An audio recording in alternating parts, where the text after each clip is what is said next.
Então, hoje a gente vai falar sobre sociologia temática, e para começar a sociologia temática, seguindo o meu planejamento, a gente começa com sociologia temática cultural.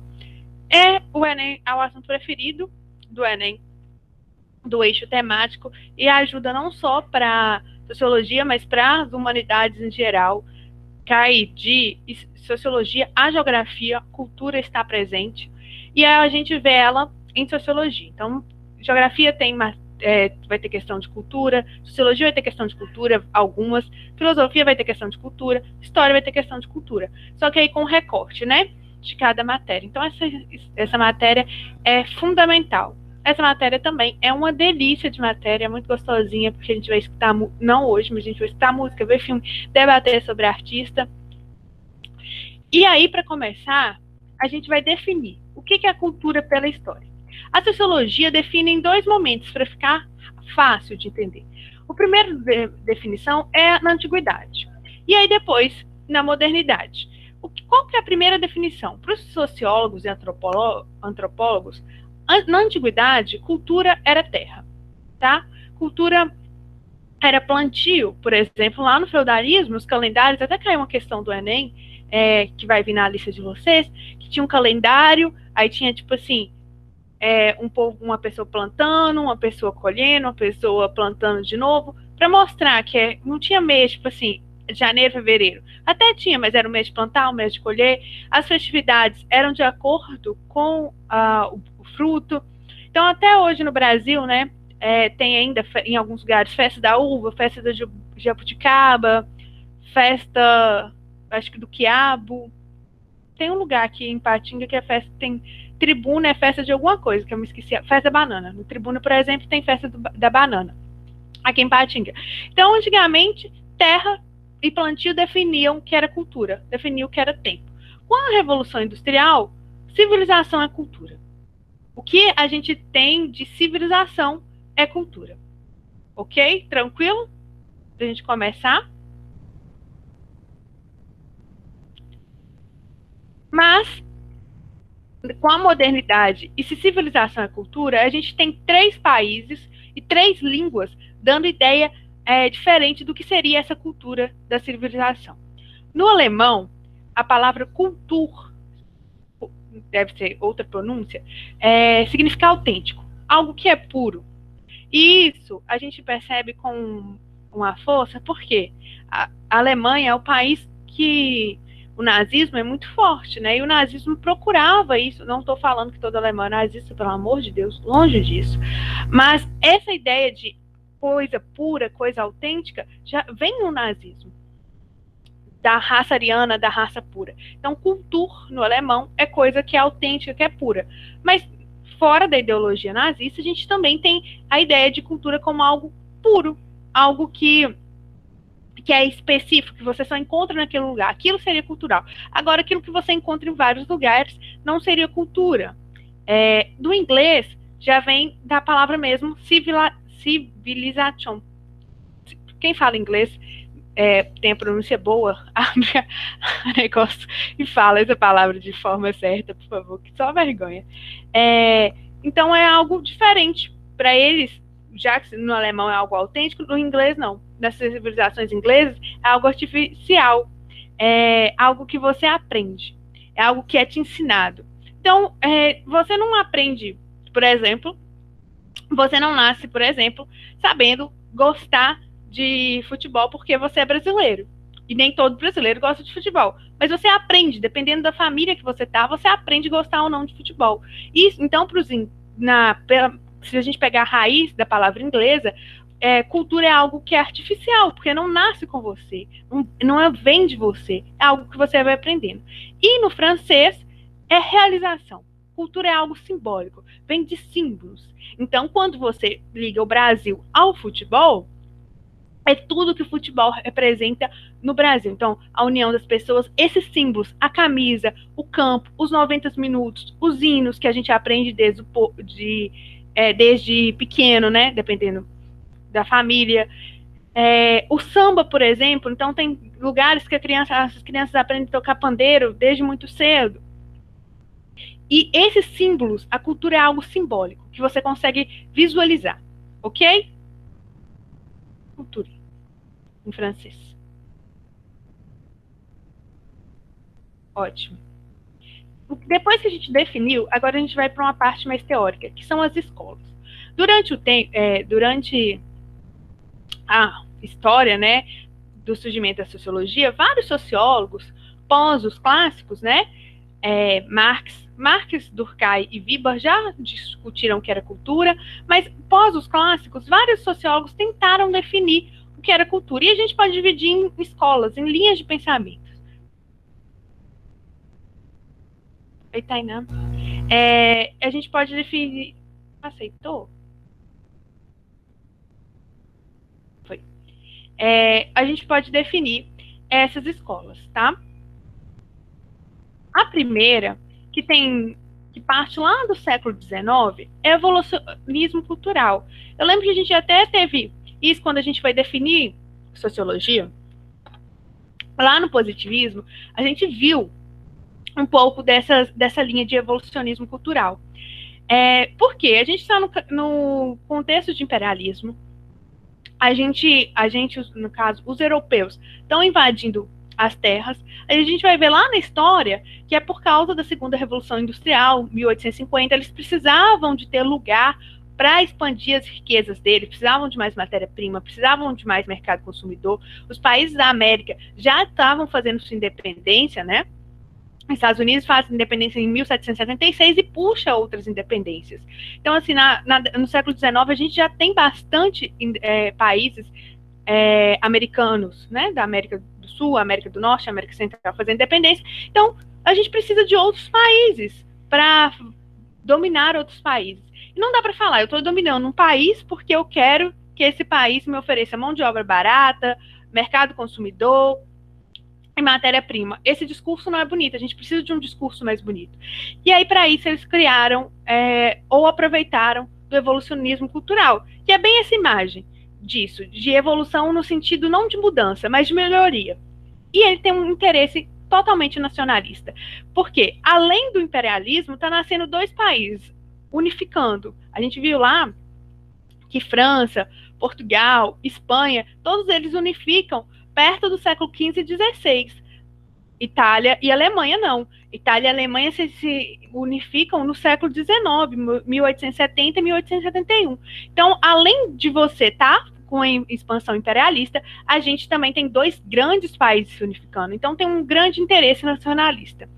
Ela é pioneira. É a primeira vez que autores dentro de uma academia, em diversos lugares, vão discutir o que é cultura e como que se faz cultura. Porém, é fortemente racista.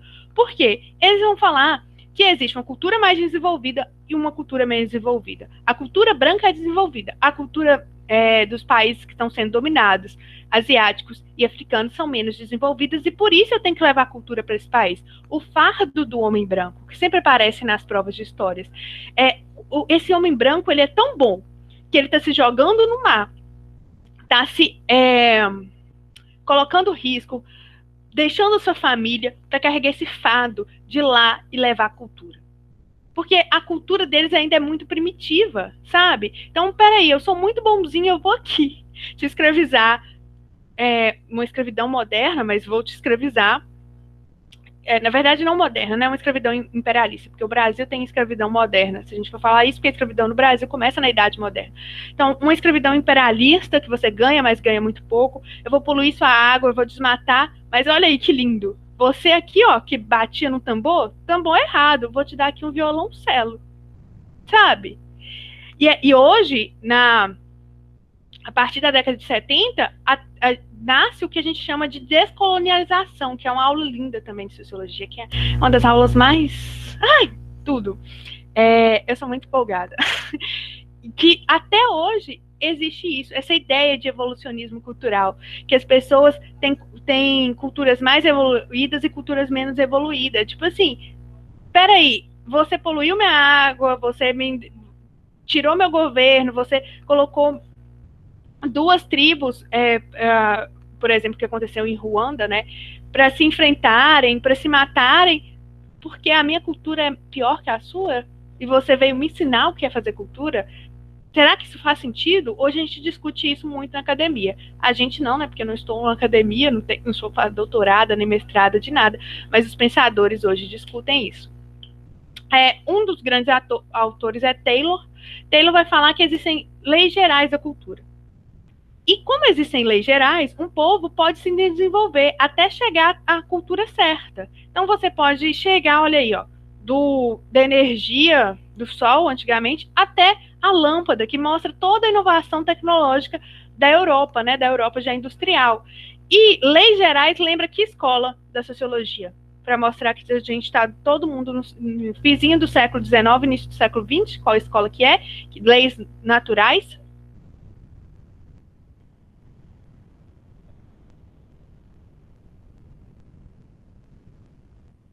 Quais? Tempo.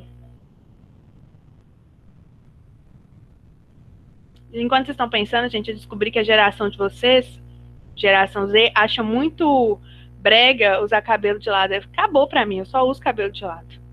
Minha geração, a Millennials, acha incrível usar cabelo de lado.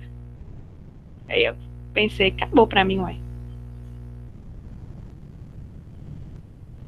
Gente, qual que é? Qual que é a escola sociológica que entende que as leis naturais, que a humanidade tem leis naturais, né? As ciências humanas têm leis naturais, leis gerais. Que escola que é? E qual autor clássico que também tem essa ideia?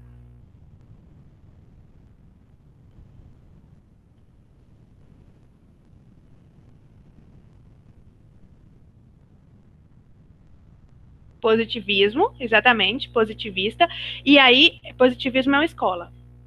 A escola que está migrando, Durkheim. O autor é Durkheim. Então, tá vendo? Durkheim e o positivismo estão nesse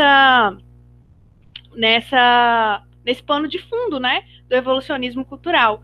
E as humanidades todas no século XIX buscam as leis gerais, até porque é no século XIX que a gente está dividindo física, química, porque antes era tudo ciência, aí a gente está dividindo física, química, biologia, e aí as humanidades também pensam, peraí, já que a gente está dividindo assim, e eles têm leis naturais, talvez a gente também tenha lei natural nessa nova ciências humanas que está surgindo, que é a sociologia.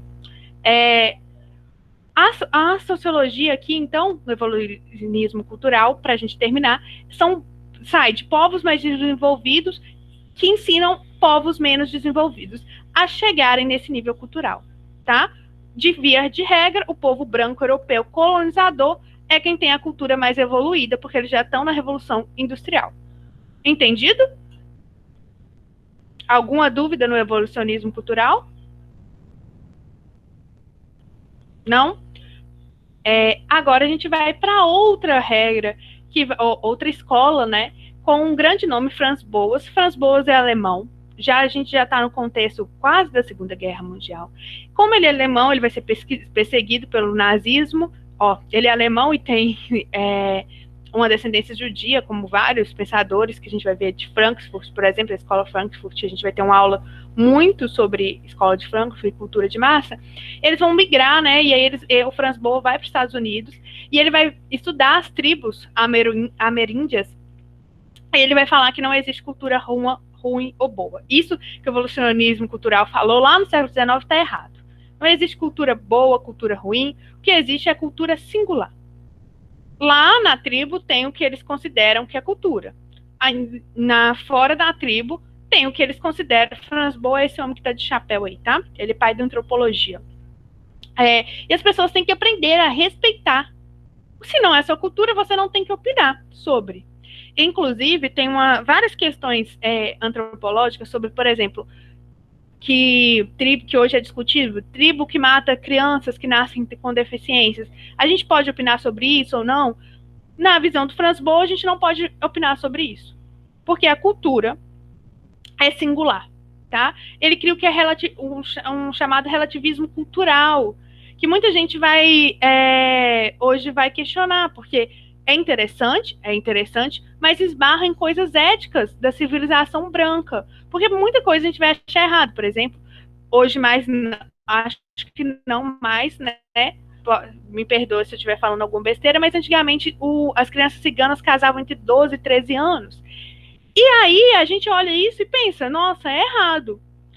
Mas se a gente pegar o que a gente chama de relativismo cultural, é cultural deles, até que ponto a gente pode opinar. Por isso que hoje é uma discussão na academia. Ele vai falar que cultura particulares, né? Então a cultura cigana, a cultura branca, a cultura ameríndia, a cultura negra, vão levar a desenvolvimentos particulares. E essa é a grande contribuição do Franz Boas. Porque agora a gente não está fazendo mais uma escalinha. Então aqui uma cultura, outra cultura, e no topo a cultura branca. Não. Isso não existe. Essa escala não existe. Porque a gente está partindo de lugares diferentes. A gente, por exemplo, na cultura africana, a maioria das tradições são orais, não tem registro, as pessoas aprendem através da oralidade. Isso é bom ou ruim? Isso é particular. Não é bom nem ruim, isso é particular. Na cultura branca, a maior aprendizado cultural, né, é pela escrita. Isso é bom ou ruim? Isso é particular. Então, não há marcas universais na cultura. A cultura, ela não é universal, ela é particular. Cada povo, cada pessoa se organiza de uma forma. E isso não faz que tenha escala de melhor ou pior. Existem coisas diferentes. É isso que Franz Boas busca com o culturalismo, que é a segunda escola que se opõe muito ao evolucionismo cultural. Entendido?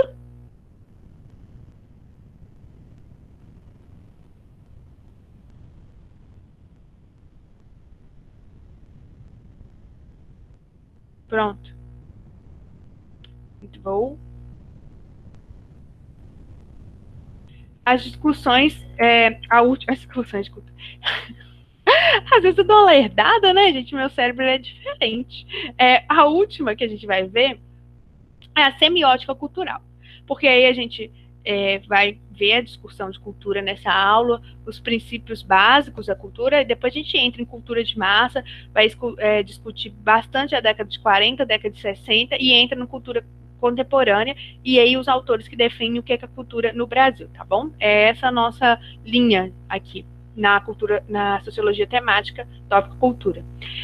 A cultura, a semiótica cultural, semiótica é uma palavra que eu gosto muito. Semiótica é o que você usa para ver o mundo. Então, eu, Maria Cláudia, tenho uma semiótica baseada na minha cultura mesmo, baseada nos saberes da minha família, baseada no que eu estudei, baseado nas trocas que eu fiz, nas experiências que eu passei na vida. Tudo isso me ajudou a criar uma semiótica. E tudo isso vai me levar a, em certas discussões, terem certos posicionamentos, que na minha cabeça são bem claros. Mas que às vezes, quando eu estou discutindo com alguém, não é bem claro. Por exemplo, sabe a Gabriela Prioli, né? A Gabriela Prioli, vocês conhecem ela? Ela ficou famosa nos últimos tempos, porque ela fazia um programa na CNN e ela tinha discussões. A Gabriela Prioli é uma jornalista, ela é uma advogada, e ela participava do grande debate na CNN, que CNN é um canal que tem em vários países, e ela tem um programa em vários países chamado do Grande Debate, que normalmente são pessoas de direita e de esquerda versando sobre o mesmo assunto. E aí a Gabriela Prioli, ela discutia com o Caio Coppola, com outras pessoas. E aí, a Gabriela Prioli, ela fala, ela tem um canal no YouTube, e ela fala que ela sabe o que ela é. Tipo assim, ela sabe a ideologia dela. Mas que as pessoas, direto, apontam outras ideologias para ela. Então, tem pessoas que falam que ela é comunista, tem pessoas que falam que ela é liberal, tem pessoas que falam que ela é socialista democrática, democrática socialista, tem gente que fala que o socialismo democrático nem existe. Então, a Gabriela Prioli fala assim, a semiótica dela, na cabeça dela, é muito clara, mas para a sociedade não é clara. E é isso que eu usei esse exemplo da Gabriela Prioli para falar para vocês que semiótica é isso. Semiótica é o que você acha. Na verdade, não é o que você acha, é os olhares que você construiu através das suas experiências. E é isso que o Classier vai falar. O Classier vai falar que as pessoas são individuais. A cultura é individual, a cultura é interpretativa. Eu, Maria Cláudia, construí minha semiótica cultural, e através disso, eu faço cultura no mundo. Então, o homem é o homo simbólicos. Eu adoro esse termo, porque o homem constrói os seus próprios simbolismos. Isso para a redação é muito bonito. Quando a gente está lá discutindo melhorias, se a educação pode mudar ou não uma pessoa, pode usar isso. De acordo com o Cassier, sociólogo, o homem devia ser chamado homens simbólicos. Visto isso, o homem é capaz de construir símbolos e ressignificar símbolos, então é capaz de mudar. E aí, você não tem que entender cultura como algo também que está melhorando, pior ou melhor. Você tem que entender cultura como algo amplo. Olha a figura. O que é cultura? Cultura é moda, é religião, é mídia, é artes plásticas, é tecnologia, é lei. E aí a junção dessas particularidades levam à identidade nacional. Por exemplo, aqui no Brasil, a gente tem milhões de indivíduos. Eu esqueci, são 200 milhões? Nós somos 200 milhões, né? Somos 200 milhões de indivíduos. Com particularidades, com religiões diferentes, com gosto de moda diferente. Beleza, mas tem coisas que a gente se encontra. A língua portuguesa é algo muito forte. A maioria dos brasileiros falam português. Tem alguns brasileiros que não falam português, né? Que ainda falam dialetos indígenas, línguas indígenas. A gente tem um gosto musical parecido. E aí a gente vai entrar já na cultura de massa, até porque as pessoas no mundo, né, de acordo com países gravadoras, vão lançando o que é para ser escutado ou não. Mas a gente normalmente vê programas também parecidos. Por exemplo, estou muito triste que o Faustão não tem mais Domingão, não que eu assistisse, mas é fim de uma era. Que é isso, gente? Como tiraram o Domingão? O Faustão tá feliz em 2021, porque eu não tô, não. Mas então tem lugares, a religião, a maioria dos brasileiros se autodeclaram cristão, e a gente pode... mas dentro da religião, o secretismo religioso, a gente vai na igreja, mas a gente também se benze, a gente tem medo de mal olhado, não todos os brasileiros, né, mas uma grande parte, a gente consegue perceber isso pelo censo do IBGE.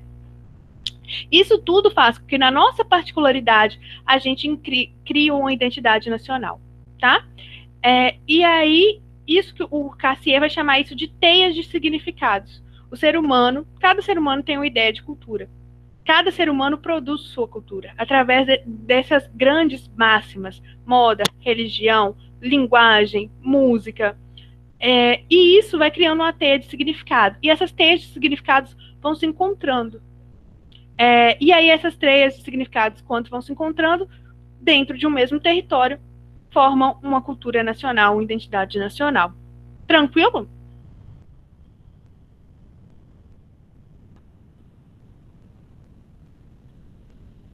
Ficou entendido? Qual o povo, na antiguidade, se tornou um povo só pela cultura? Não se tornou um povo, não. Se tornou um país só pela cultura, que não tinha limites físicos bem definidos, mas tinha uma cultura bem definida.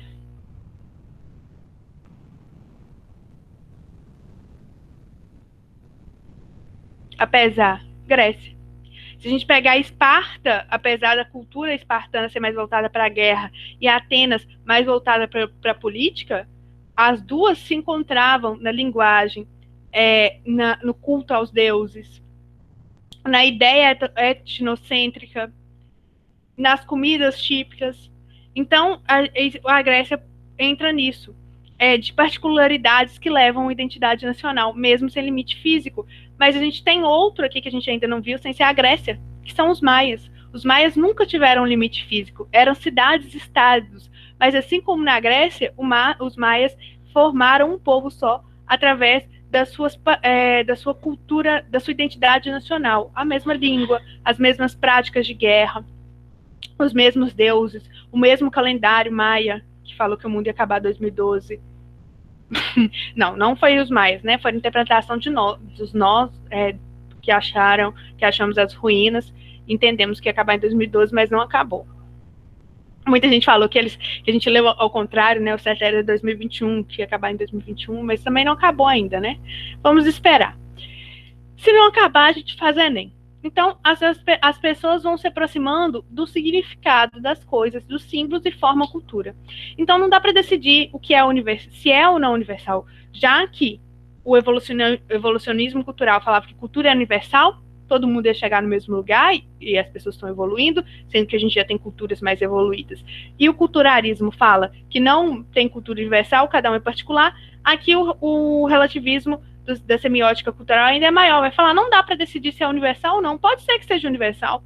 Se a gente pegar um católico brasileiro, um católico mexicano, um católico português, um católico da Holanda, todos eles são católicos e eles são católicos, e a gente podia falar de um catolicismo mundial. Beleza, mas a gente pegou aquelas pessoas, seres particulares. Mas agora, se eu pegar, e dá para fazer isso com todas as religiões, dá para eu pegar alguém que é daquela religião Wicca, que é tipo, que é uma religião, tem mulheres dessa religião da Holanda, Wicca, obrigada, Sabrina. Tem mulheres na Holanda, tem mulheres no Brasil, então a gente pode falar que o Wicca é uma religião mundial. Tá vendo? A gente pegou particularidades. Não dá para falar que é universal, dá para falar que não é universal, depende, porque é simbólico e é individual. Quando eu entro numa igreja, eu busco algo. Eu, Maria Cláudia, a Sabrina busca algo, a Natália vai buscar algo, o Caio vai buscar algo. Então, isso é simbólico, isso é meu, é individual. Só que no mundo, talvez tenha pessoas que buscam a mesma coisa que eu. E a gente se encontra nesse lugar. E aí a gente pode produzir universais ou não. Tranquilo? Alguma dúvida? Não? E agora a gente vai classificar a cultura. Principalmente em 3 classificações. Ó, gente, que bagunça que eu estou fazendo. Pronto. Cultura popular. O que é isso que aparece muito em provas? Cultura popular, cultura erudita e cultura de massa. Cultura de massa a gente não vai se aprofundar muito, porque é da escola de Frankfurt, a gente tem aula só para definir, para estudar as 3 gerações da escola de Frankfurt, o que é cultura de massa, e aí a gente vai analisar os videoclipes, e é maravilhoso. Ai, que emoção. A cultura popular, no caso bem brasileiro, normalmente são culturas predominantes negra e indígena, sabe? Mas, numa forma geral, no mundo, cultura popular são conjuntos de manifestações, valores, comportamentos, que tem a ver com histórias de um grupo social.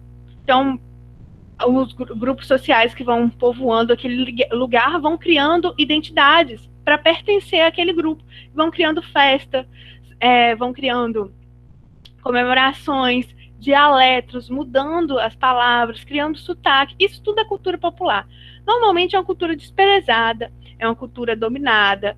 Ela, aqui no Brasil, ela é predominantemente negra e indígena. Ela sempre é vista como inferior. Ela é vista como periférica. Por quê? Por mais que a gente tente gourmetizar, por exemplo, o frevo, a gente tenta gourmetizar. Não a gente, mas assim, por exemplo, quando tem Miss Brasil, não, Miss Mundo, desculpa, não é Miss Brasil, não. As pessoas têm que, eu não entendo muito, mas eu sei que as pessoas têm que fazer uma dança típica do país. E várias Miss fazem o frevo, fazem o próprio carnaval. O carnaval no Brasil hoje é mais visto como uma cultura de massa do que uma cultura popular, não o carnaval de rua. O carnaval de rua é visto como uma cultura popular, mas o carnaval das escolas de samba é visto como uma cultura de massa.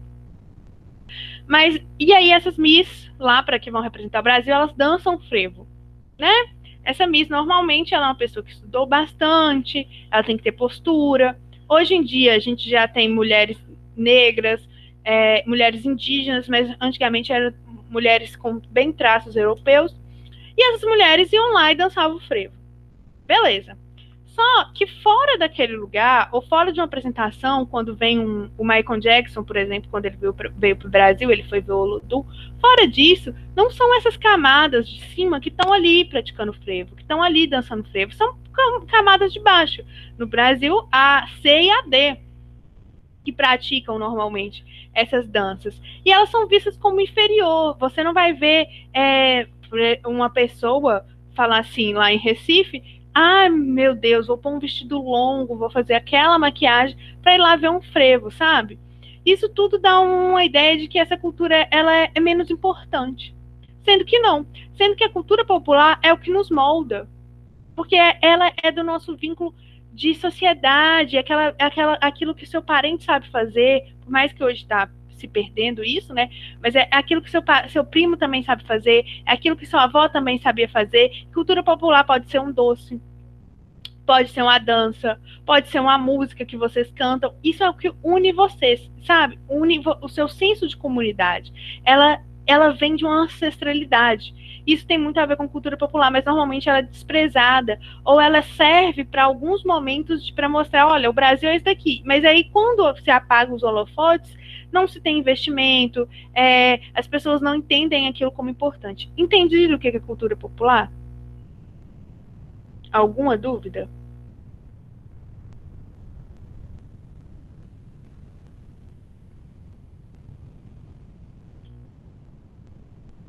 Ok.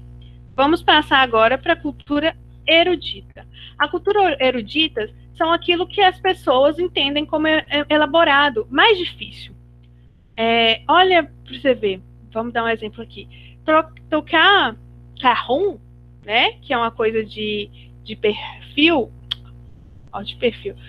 coisa de percussão, né, um instrumento de percussão, e aí vários ritmos brasileiros usam o axé, por exemplo, usa o samba, usa tocar carrom. Às vezes as pessoas pensam assim, tocar carrom deve ser mais fácil, é só bater, tocar pandeiro é mais fácil, agora tocar saxofone é muito mais difícil. Então o saxofone, peraí, você toca pandeiro, nossa, tudo bem, você faz um pagodinho dia de domingo, mas você toca saxofone, nossa, culto. Você deve ser rico, né? Então a cultura erudita é aquilo que parece que é mais elaborado. Então, normalmente está associada a classes altas. São classes altas que consomem isso. São com grandes, com mínimas, né? Mínimas recortes. São as classes mais altas que vão lá ver uma peça de ópera. São classes mais altas que vão ver o balé. São classes mais altas que frequentam aula de balé, frequentam aula de saxofone, de violoncelo, de harpa. Tudo isso do universo erudito, ele é mais montado para classes altas do poder. Vou dar um exemplo para vocês. Na década de 60, existia a Bossa Nova no Brasil. Na verdade, 50, né? 50 e 60, existia a Bossa Nova no Brasil. Quando a gente tiver... A gente não, o Lucas que dá. A gente, né? Porque às vezes eu apareço nas aulas, com todo respeito, Lucas. Quando for ver JK, a gente vai falar que ele era o presidente Bossa Nova. E aí tinha a Bossa Nova, aquele Tom Jobim, um pouco antes da Garota de Ipanema, João Gilberto, que já morreu, que canta aquela música assim, Chega de Saudade, não sei se vocês já ouviram. Eles estavam tem uma série da Netflix que mostra esse tempo, a coisa mais linda. Se alguém já viu, né, mostra esse tempo aí da Bossa Nova. Só que nas favelas tinha o samba. E o samba não desceu o morro, foi descendo aos poucos o morro. Então o samba foi incorporado na Bossa Nova, e a Bossa Nova era entendido como algo bonito, de se escutar baixo, mas as batucadas do morro era entendido como crime, algo que não deveria ser escutado, algo que é ruim. Então, a cultura erudita, ela pode até beber na cultura popular, mas ela é feita de uma forma para que a elite consiga participar, para que a elite veja, para que ela seja excludente, para que você olhe e pense assim, nossa, aquela pessoa conhece o João Gilberto, ela deve ter bastante dinheiro, ela deve estar numa classe econômica mais alta. E aí a gente vai conversar isso também nas aulas da Escola de Frankfurt, porque a Escola de Frankfurt, ela segue o marxismo com ela muda algumas teorias de Marx, né? A gente chama elas de reformuladores de Marx, mas elas bebem da água do marxismo. Então a cultura erudita brasileira é a cultura dominante, ela é predominantemente branca, e os espaços físicos são destinados à elite. Quer um outro exemplo? Por exemplo, antigamente, hoje até que um pouco, hoje está mais popularizado, porque a cultura de massa fez que, por exemplo, o forró entrasse nos rádios, né? Foram beber lá na água do forró. Mas antigamente muitas músicas, muitos cantores iam lá, pegavam a ideia do forró, da sanfona, traziam para músicas que eram entendidas que a elite gostaria de ouvir. Mas a elite brasileira mesmo não ouvia os cantores do Nordeste. Quando o Gonzaga estoura nas rádios, que a sanfona começa a ser valorizada. E aí a gente hoje tem clássicos como de forró do Alemão. Gente, o alemão do forró é muito bom. Barões da Pisadinha. Isso tudo até hoje é visto como popular. Você não vai ver numa festa da elite mesmo, que a gente não chega nem perto, da sociedade, dos cardiologistas, da horta esquerda, que são homens brancos com 69 anos para cima, eles não vão colocar Barões da Pisadinha para ouvir. Eles vão colocar lá uma música que em alemão que provavelmente eles nem sabem o que é, mas é chique, é bonito, remete à Europa. Mentira, eles devem saber o que eles são, que é assim, porque, né, eles são viajados e tal. Mas não vai tocar um Barões da Pisadinha. E isso marca qual classe que você tá. Por mais que eu, Maria Cláudia, conheça João Gilberto, eu, Maria Cláudia, repetição do meu nome, eu conheça artistas do jazz, que eu conheça a discografia do Beatles, que já está um pouco na coisa, na cultura de massa, que eu conheço a discografia de cima a baixo do Caetano Veloso, os grandes músicos da Bossa Nova. Quando eu vou num churrasco e tem karaokê e eu toco pagode dos anos 90, o que me caracteriza é eu saber o pagode dos anos 90, porque se eu tivesse na classe alta, eu não saberia. Gente, mas o pagode dos anos 90 é muito bom. Boca Louca. É tudo. E, tirando essa parte aqui, que não tem a ver com o meu exemplo, isso mostra que por mais que eu saiba algumas coisas da classe B e até algumas coisas da classe A, por conhecer essa bagagem musical que eu falei para vocês, quando eu escuto um Barões da Pisadinha, um Alemão do Forró, o pagode dos anos 90, eles veem que eu não sou daquela classe. Que por algum momento da minha vida eu tive a chance de aprender, mas eu não chego nem perto daquela classe. Entendido? Cultura erudita e essa marcação de classe? Sim. E por fim, cultura de massa. E a cultura de massa no Brasil hoje tem o nome Anitta. O que é cultura de massa? A cultura de massa é o capitalismo entrando na indústria cultural. Na verdade, na cultura e transformando ela em indústria cultural. Ela só surge na segunda revolução industrial e a gente padroniza o gosto. Sabe o que acontece? Quando a gente escuta uma música, por exemplo, vou dar um exemplo meu. A primeira vez que eu ouvi aquela música Atenção, do Pedro Sampaio e da Luísa Sonza, eu achei muito ruim. E eu pensei, nossa, que música ruim. Na segunda vez que eu ouvi, eu falei, gente, a batida disso é muito boa. Na terceira vez, eu já queria aprender a coreografia. Porque a gente vai escutando tanto e a repetição nos ganha, porque é feito para mexer com a gente. A gente gosta daquela batida. E a indústria cultural sabe disso, ela sabe como nos moldar. Ela vai padronizando os nossos gostos. Ela padroniza o nosso consumo. É vendido, principalmente na década de 60, que a gente está na Revolução Industrial. E Revolução Industrial não, na Guerra Fria. E ganhar culturalmente também é ganhar, já que a gente não está tendo um conflito armado, a gente está falando para o mundo, né? American Way of Life. Vamos viver do jeito americano. E agora minha pronúncia saiu muito boa. Olha aí, Duolingo. Ai, um dia a Fisk ainda vai me notar e vai me patrocinar. E isso vai fazendo, sabe, por exemplo, a gente agora, vocês conhecem a Olivia Rodrigo, né? Essa é a cantora americana que tá no Spotify Brasil. A gente conhece a Olivia Rodrigo e o mundo inteiro conhece, mas a gente não tem um cantor brasileiro, a gente não tem um cantor do Equador, a gente não tem um cantor lá, até da Itália, lá no Spotify do mundo inteiro. A Olivia Rodrigo está nos 50 mais tocados da Argentina, 50 mais tocados do Brasil, 50 mais tocados do Chile. Se você abrir algum país que ela não esteja entre os 50 mais tocados, você entendeu. Foi só uma generalização para dar exemplo. Mas a gente tem aqui no Brasil a Anitta. A Anitta reproduz muito essa cultura de massa. Você vai ver, a gente vai analisar os clipes da Anitta, né?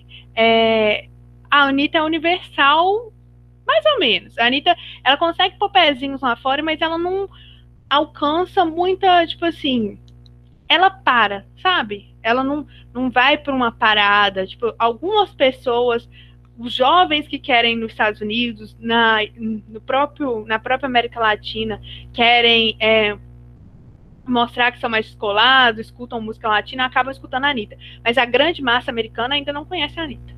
A grande massa europeia ainda não conhece a Anitta. Sabe que ela fez Fiat, o carro. Tá vendo como a pronúncia é boa?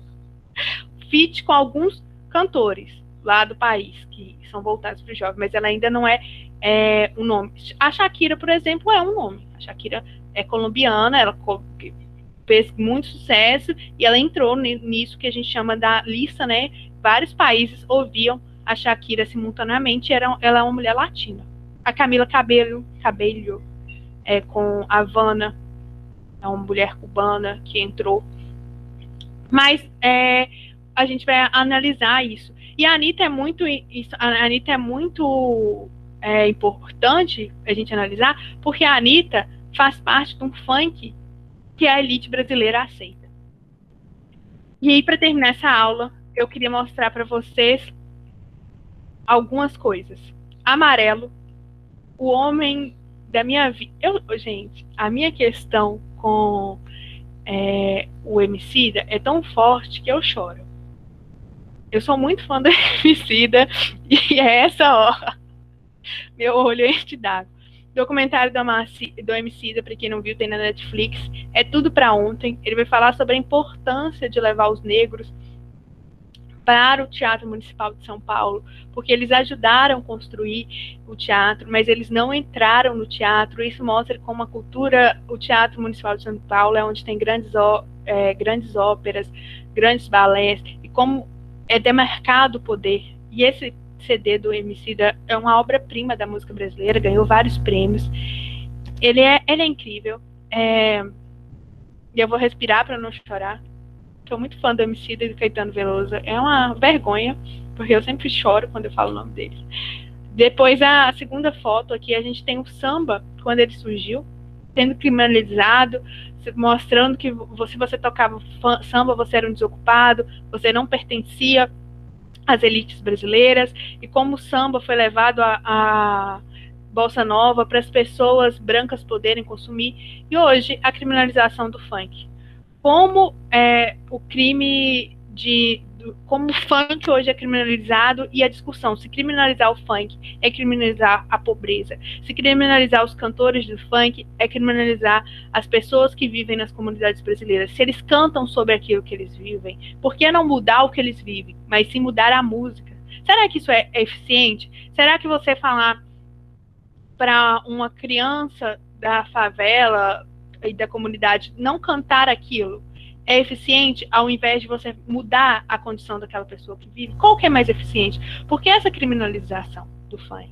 Por que essa ideia de que o funk, quem escuta funk errado é pior que a gente? Ou pior que a gente no caso não, porque eu escuto funk, né? Mas qual que é a diferença desse jogo? Porque quando o funk ele tá em boates, como uma boate do Rio de Janeiro, Vitrine, uma boate de São Paulo, que para entrar na Vitrine tá R$350, R$450. Por que lá na Vitrine o funk é adorado? É muito cultura brasileira, mas quando o funk tá lá num baile de favela, ele tem que ser parado. Na pandemia não, né, gente? Na pandemia não tem que ter baile funk em lugar nenhum, nem na Vitrine, nem no negócio. Mas qual que é a diferença? Por que o policial entra ali no baile funk? Por que ele não entra ali na Vitrine? Mas no baile funk tá tendo apologia à droga. Mas não é a mesma música? Não é a mesma letra? Quem usa droga é só o jovem preto da favela, ou o jovem branco do Leblon também usa droga? E aí? Por que criminalizar o funk? Por que o samba teve que mudar para a bossa nova? O que mudou? É quem escuta ou é a música?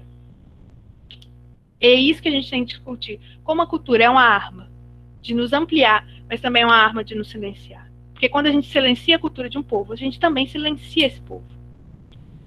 Próxima aula a gente vai entender como a cultura de massa acaba nos silenciando e por que a gente tenta ser diferente, mas a gente tem os mesmos gostos, praticamente.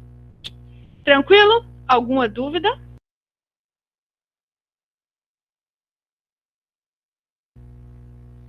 Desculpa pelos 3 minutinhos que eu peguei de vocês. É, tá vendo? Pois é, talvez a Anitta ainda falta algo. Tipo assim, não algo na Anitta. A Anitta é uma cantora muito completa, gente. Deixa eu parar a apresentação aqui. Vocês têm aula agora, né? Eu tô tomando é de outro professor. Achei que era intervalo. Desculpa. É o Agüero?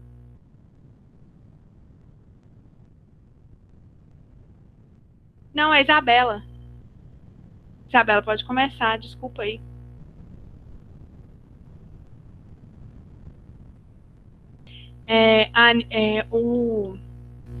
Deixa eu parar de gravar aqui, gente. Fiquei nervosa agora. Eu achei que vocês tinham intervalo. Tô pegando a aula das pessoas. Perdão, Isabela.